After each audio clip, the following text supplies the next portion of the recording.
Bonjour, voici l'horoscope des Béliers pour le mois de juillet 2025.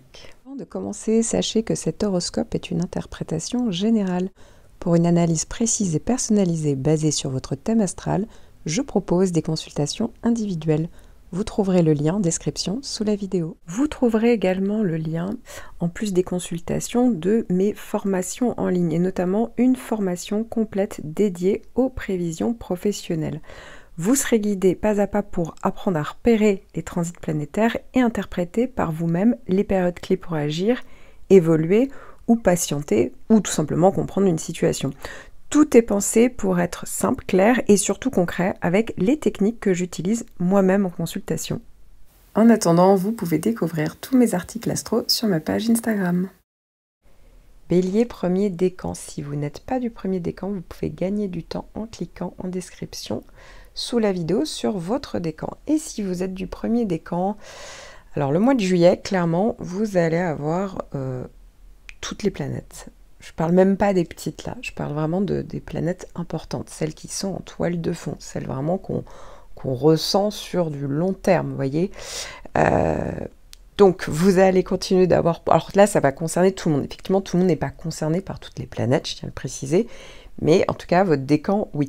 Et donc, en fonction de votre date de naissance, eh bien, vous allez voir par quelle planète vous êtes concerné.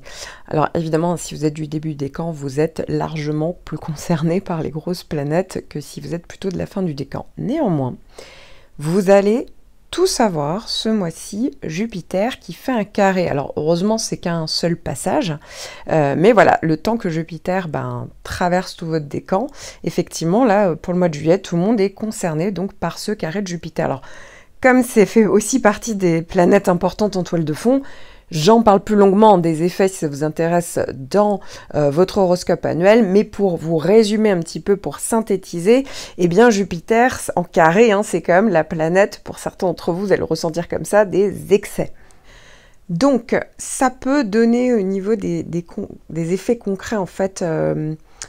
Parfois, alors vous êtes quand même bélier, donc je prends en compte cet aspect-là qui est quand même important, mais c'est pas parce qu'on est bélier qu'on a toutes les caractéristiques du bélier.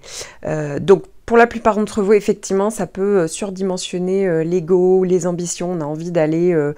on veut toujours plus en fait, trop vite, donc il y a un risque de se surestimer, de forcer un petit peu le destin ou d'aggraver un déséquilibre, vous voyez, qui pouvait déjà exister, donc attention à ça.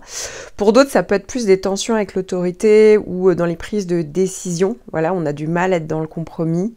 On peut se heurter aussi à des limites extérieures, ça peut être... Alors, pour d'autres, ça va être les excès de dépenses ou des projets trop larges, vous voyez. On voit un petit peu grand parfois avec Jupiter en carré. Et donc, il y a une tendance à exagérer. Donc, attention aux erreurs de jugement. Voilà, donc ça peut être matériel, ça peut être professionnel, ça peut être personnel. Ça va dépendre de chacun d'entre vous. Alors, c'est vrai que ça peut créer un petit peu d'agitation, d'impatience. Il y a un côté de base dans le bélier qui peut être un peu impulsif. Et donc, c'est vrai qu'on peut devenir un petit peu plus nerveux. Voilà, on est vraiment très intolérant à la frustration. Il y a envie de... parfois, ça peut être l'envie de mettre en place des choses de manière très précipitée. Vous voyez, attention à l'impulsivité, évidemment. Voilà, donc ici, il faut vraiment... ne pas trop se précipiter, revoir vos plans pour qu'ils soient plus réalistes. Peut-être canaliser votre énergie dans une action constructive, cadrée. Peut-être accepter aussi les retards, les freins, comme peut-être des régulations qui peuvent être utiles en réalité. Et voilà, faut développer votre patience ici. Pour certains d'entre vous, si vous êtes, certes, on peut être bélier, mais effectivement, on peut avoir tout le reste de son thème vraiment dans des signes de terre. Donc un côté très... qui vient vraiment contrebalancer finalement, en général, vous regardez tous pour votre signe solaire en bélier, et dans ce cas-là, effectivement, le carré de Jupiter, il n'y a pas trop à s'inquiéter plus que ça, puisque, bon, alors déjà, le passage est quand même relativement rapide, mais surtout, ça peut donner un côté où ça va venir un petit peu vous galvaniser, vous rendre un peu plus sûr de vous, voyez, mais il n'y aura pas les effets, on va dire, négatifs que pourrait apporter un carré de Jupiter si, par exemple, vous êtes vraiment, vous voyez, si vous lisez la définition du bélier, que vous vous reconnaissez à fond, Là, dans ce cas-là, voilà, j'aurais tendance à vous dire de faire quand même attention et de bien réfléchir à tout ce que je vous ai dit. Si vous êtes né en début de décan, c'est-à-dire entre le 20 et le 23 mars, vous allez être concerné, et vous êtes déjà concerné, puisque c'est vraiment un transit qui dure une bonne partie de l'année, par la double conjonction Saturne-Neptune. En effet, Saturne-Neptune, ça y est, vient de passer dans votre signe. Donc là, clairement, au printemps, vous êtes concerné. C'est encore le cas pour l'été. Donc, qu'est-ce que ça veut dire? Ici, ça peut parler du fait que... Alors, on est quand même dans le signe des béliers, donc c'est vrai qu'on a envie d'avancer, de lancer, de conquérir, mais cette double conjonction, elle vous demande d'attendre, de vous poser des questions. Voilà, de vous poser peut-être les bonnes questions, vous demander si vous êtes vraiment aligné. Donc c'est vrai que ça peut créer peut-être des tensions intérieures fortes. Vous voyez, il peut y avoir des doutes, de la fatigue, un ralentissement peut-être forcé. Vous voyez, il y a quelque chose comme ça peut venir un petit peu vous contraindre, vous bloquer.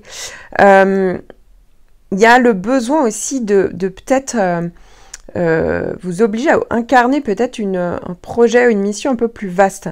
Pas juste être dans l'action, mais faire, vous voyez, donner du sens à ce que vous faites. Donc c'est peut-être, ça peut aussi vous pousser en fait à donner une forme concrète à un projet, un espoir, un rêve, une intuition. Vous voyez, là aussi, il y a peut-être quelque chose qui peut se tramer à ce niveau-là. Ça peut parler aussi de perte de repères. Pour certains d'entre vous, effectivement, on a l'impression que ce qu'on maîtrisait est un petit peu dissolu. Ça peut être des anciennes méthodes, comme un rôle ou un projet. Donc, c'est vrai qu'on peut vivre une confusion. Vous voyez, ça peut être un flottement, ça peut être même une forme de solitude. Voilà, là aussi, ça peut jouer à ce niveau-là. Ça peut aussi parler de... alors pour certains d'entre vous, c'est vrai que ça peut pousser à construire quelque chose en lien avec plus spirituel, plus créatif, plus artistique, vous voyez. Donc ça peut être un virage qu'on fait à cette période-là. Et c'est vrai que ça va donner... ça peut donner corps justement à quelque chose qui vous inspire, en fait, que ce soit...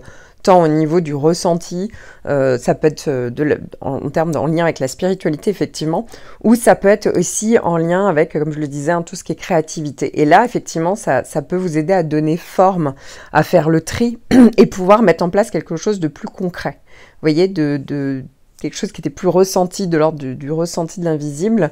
Là, ici, eh bien, effectivement, ça va vous permettre de peut-être donner corps et de faire preuve de plus de réalisme par rapport à ça. Alors, vous allez également avoir, toujours si vous faites partie du début des décan, Uranus qui va venir faire un sextile à partir du 6 juillet. Voilà, alors... effectivement, Uranus, alors c'est light, c'est un sextile, c'est pas forcément le transit qui est le plus ressenti, mais néanmoins, mine de rien, eh bien effectivement, ça peut venir ancrer un changement, ça peut vous donner des moyens pour amener une nouvelle structure, vous voyez, il y a quelque chose qui est de l'ordre on ouvre, vous voyez, on va vers la nouveauté, vers quelque chose de plus innovant, plus moderne, voilà, on peut aller... davantage sur ce côté-là, en fait. Alors, c'est à partir du 6 juillet, mais ça va durer, là aussi, plusieurs mois. Donc, c'est pour ça que je disais, oui, vous pouvez réécouter tout ça avec plus de détails dans votre horoscope annuel. Donc, ici, effectivement, ça peut accélérer des reconversions, ça peut vous donner des moyens pour vraiment mettre en place peut-être des nouvelles structures. Effectivement, c'est toujours favorable pour créer du neuf, vous voyez, et du neuf peut-être sur du vrai, vous voyez, avec la double conjonction Saturne-Neptune, en intégrant peut-être votre créativité, votre intuition, votre ressenti, vos rêves, vos projets, et de la méthode, vous voyez, et ça va vous donner un petit peu plus d'audace. Voilà, donc ça peut être intéressant. D'ailleurs, si vous êtes du début des décan, je tiens à préciser que vous serez beaucoup plus impacté par le carré de Jupiter pendant le mois de juin qu'au mois de juillet. Pourquoi? Parce que Jupiter aura un petit peu dépassé le début du décan et donc ça concernera largement plus le reste du décan, hein, donc les 3/4 du décan pour le carré de Jupiter. Tandis que si vous êtes du début, bon clairement, oui, ça sera Saturne, Neptune, Uranus qu'il faudra bien prendre en compte. Et d'ailleurs, n'hésitez pas hein, sur cet horoscope en description sous la vidéo à me donner vos ressentis par rapport à cette double conjonction Saturne-Neptune avec ce carré de Jupiter, puisque au moment où vous écoutez l'horoscope, on est en plein dedans. Voilà, donc ça peut être intéressant d'avoir les effets concrets et voilà ce qui se passe. Parce que là, évidemment, c'est la théorie, mais voilà, dans la pratique, c'est toujours intéressant d'avoir donc vos témoignages. Alors maintenant, si vous êtes né autour du 23-24 mars, vous avez le sextile de Pluton. Là, c'est vraiment une grosse planète en toile de fond. Qui peut être un petit peu discrète, mais mine de rien, qui a toute son importance quand même.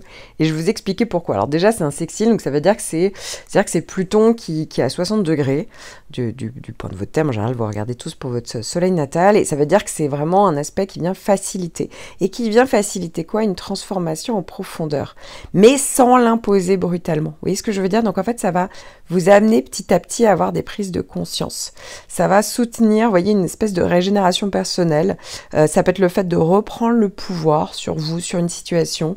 Voilà, on est dans une évolution consciente pour certains, pour d'autres c'est un petit peu inconscient. Voilà, d'un coup on réalise au bout d'un moment que voilà, on commence à réfléchir plus profondément sur certaines choses. Et donc c'est vrai que ça peut renforcer... ça vient vous renforcer, vous voyez, c'est discret quoi, mais c'est quand même en fait assez puissant parce qu'en fait ça vient amener des changements mais en profondeur. Donc c'est vrai qu'on peut gagner en lucidité, en assurance intérieure, sans passer par, vous voyez, une crise frontale en fait, pas du tout. Ici, ça peut donner aussi une capacité, par exemple, hein, pour certains d'entre vous, ça va vous donner une capacité à vous réorganiser. On peut reprendre le contrôle d'un secteur de sa vie, hein. Pour certains, ça va être au niveau professionnel, d'autres, ça va être au niveau psychologique, relationnel, la santé, la finance, vous voyez. Donc les choses comme ça se font petit à petit. Et donc c'est vrai qu'on peut, ça peut donner une influence assez utile pour travailler en profondeur, vous voyez.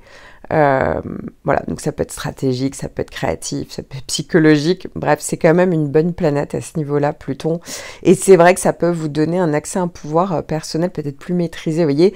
On n'est pas dans la lutte pour s'imposer, pour dominer, justement. Si vous êtes comme ça, si vous êtes très bélier, là au contraire, Pluton vous fait réfléchir à votre manière de vous imposer. Et ici, on est beaucoup plus subtil, en fait. Donc c'est vrai que ça va vous donner une capacité à influencer, mais de manière... ouais, plus subtil, quoi, c'est-à-dire dans l'ombre, quoi. Ça va vous donner plus de charisme, plus de leadership intérieur, en fait. Et donc, évidemment que ça se fait sur la longueur, hein. C'est un transit qui dure 2 ans en tout. Donc là, on est en plein milieu.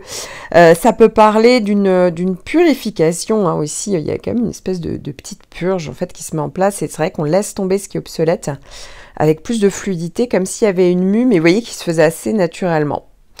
Donc, c'est vrai que c'est toujours intéressant. Et ça peut même être libérateur pour certains d'entre vous, donc c'est toujours évidemment bon à prendre. Alors là, je ne vous parle que d'un seul point de votre thème natal, hein. Pour des prévisions réellement personnalisées et donc plus fiables, je vous invite à regarder l'ensemble des transits en lien avec les autres placements de votre thème, à les hiérarchiser et à évaluer leur impact global. Si vous souhaitez apprendre à le faire vous-même, je propose une formation en ligne dédiée aux prévisions professionnelles. Vous apprendrez à tout décrypter étape par étape et c'est basé sur les techniques que j'utilise moi-même en consultation. Alors si vous étiez un petit peu perdu ou si vous aviez besoin tout simplement d'un éclairage plus complet, je propose également des consultations individuelles. Vous trouverez tous les liens en description sous cette vidéo. Bélier, deuxième décan. Vous allez avoir ce mois-ci la boucle de Mercure qui va faire un trigone, donc en bon aspect, ça sera plutôt positif. Donc il y aura un premier passage entre le 5 et le 18 juillet, puis Mercure va rétrograder dans votre décan entre le 18 et le 30 juillet. Donc déjà, au premier passage, en fait, donc ce premier passage qui va être direct, hein, il y a 3 passages en tout, mais dont 2 au mois de juillet, ça peut parler d'idées fluides, ça peut parler d'échanges constructifs, de déclics rapides. Et pendant la phase rétrograde, en fait, soit il y aura une période d'attente, de délai, justement, il y a peut-être quelque chose qu'on lance, puis il y a une période de délai. Soit au contraire, ça sera la possibilité peut-être de revoir, de corriger, de réévaluer. Vous voyez, on affine quoi ici pendant cette période-là. Donc c'est possible aussi qu'un échange ou un contrat soit par exemple revu, ou qu'un contact réapparaisse aussi. Hein, ça c'est tout à fait typique des périodes rétrogrades. Donc voilà, si on est un peu dans l'impulsivité, c'est là que les choses peuvent être plutôt clarifiées pendant cette période-là. Et à noter que pendant les phases rétrogrades, parfois justement il y a quelque chose qui traînait depuis un moment, là pour le coup, passé proche ou lointain, mais en tout cas quelque chose qui traînait, et c'est le moment où on avance enfin dessus, vous voyez, parce qu'on prend le temps de justement d'avancer sur certaines démarches, certaines conversations, voilà, ça dépend de chacun d'entre vous, une idée, il y a quelque chose voilà, qui fait que ça y est, on peut enfin avancer dessus. Alors, pendant cette même période, vous allez également avoir Vénus qui va venir faire un carré avec votre signe, mais surtout votre décan entre le 8 et le 17 juillet. C'est une période qui peut parler de perturbation ou de frustration au niveau relationnel. Pour certains, ça peut être au niveau amoureux. Ça peut parler de conflits ou de manque d'harmonie parfois dans les interactions. Ça peut également être une période d'insatisfaction liée à l'apparence ou au niveau esthétique. Ça peut parler de diminution de l'estime de soi ou ça peut parler d'un sentiment d'insécurité. De même, ça peut être une période de frustration dans les domaines liés au loisir, au plaisir, au hobby. On manque peut-être de temps pour soi. Ça peut être aussi lié à l'art, la créativité ou l'expression de soi. Alors évidemment, attention aux achats compulsifs, mais ça peut être aussi une période où on a eu une dépense qui n'était pas forcément prévue, ou sinon ça peut être une période de frustration au niveau matériel, mais je vous rassure, la liste n'est évidemment pas exhaustive et ça ne dure pas très longtemps comme transit. Alors là, je ne vous parle que d'un seul point de votre thème natal. Pour des prévisions réellement personnalisées et donc plus fiables, je vous invite à regarder l'ensemble des transits en lien avec les autres placements de votre thème, à les hiérarchiser et à évaluer leur impact global. Si vous souhaitez apprendre à le faire vous-même, je propose une formation en ligne dédiée aux prévisions professionnelles. Vous apprendrez à tout décrypter étape par étape et c'est basé sur les techniques que j'utilise moi-même en consultation. Alors si vous étiez un petit peu perdu ou si vous aviez besoin tout simplement d'un éclairage plus complet, je propose également des consultations individuelles. Vous trouverez tous les liens en description sous cette vidéo. Bélier, troisième décan. Alors, ce mois-ci, il n'y a pas de petit transit planétaire, mais vous avez encore les effets de Jupiter qui a fait un sextile. Donc, effectivement, ce sextile était passé dans votre décan au mois de mai. C'était encore le cas pour la fin du décan début juin. Et en fait, les effets de Jupiter sont toujours un peu décalés. Donc, ces effets peuvent arriver dans les 3 mois qui suivent son passage. Donc, effectivement, au mois de juillet, même si Jupiter a changé de signe, en réalité, ça peut être le moment où justement les effets favorables de Jupiter peuvent se déclencher. Alors, j'en parle plus longuement, évidemment, dans votre horoscope annuel, puisque c'est quand même un gros transit en toile de fond. Mais en gros, ça peut parler d'opportunités, de facilité, de possibilités, d'expansion. Pour d'autres, ça va être juste une bonne période, on est bien. Ça peut parler de confiance en soi, d'optimisme, on avance. Évidemment, ça dépend du reste de votre thème. S'il y avait des transits plus compliqués sur d'autres points de votre thème, et d'ailleurs, vous en avez parfaitement conscience puisque concrètement, vous le ressentez, Jupiter peut amener à trouver, par exemple, des solutions. Alors, ça ne pourra pas effacer, en fait, les autres problématiques s'il y en a, mais néanmoins, ça peut être une période un peu plus facile, par exemple. Ou sinon, ça peut venir compenser. Vous voyez, il y a peut-être un autre domaine où là, il y a une protection, il y a des facilités, et donc ça vient compenser justement d'autres points de votre vie où là, effectivement, il y a encore des défis, des choses à gérer. Vous voyez un petit peu l'idée, c'est ça, c'est-à-dire que Jupiter va pas faire tout, c'est pas non plus, on l'appelle le grand bénéfique, mais il peut pas non plus tout faire, il peut pas effacer, mais c'est toujours bon à prendre, évidemment, d'avoir Jupiter en bon aspect, et surtout, dans le signe des béliers, il y a cette capacité à prendre les choses en main. Vous voyez ce que je veux dire, c'est un signe qui n'est pas passif, en fait, donc effectivement, quand Jupiter passe, souvent, il y a cette capacité à saisir une opportunité ou les créer, vous voyez ce que je veux dire? Et donc, c'est pour ça qu'il y a une possibilité justement de rebond. Maintenant, encore une fois, il ne faut pas s'attendre à un miracle non plus, mais vous l'avez compris, c'est une planète tout à fait positive.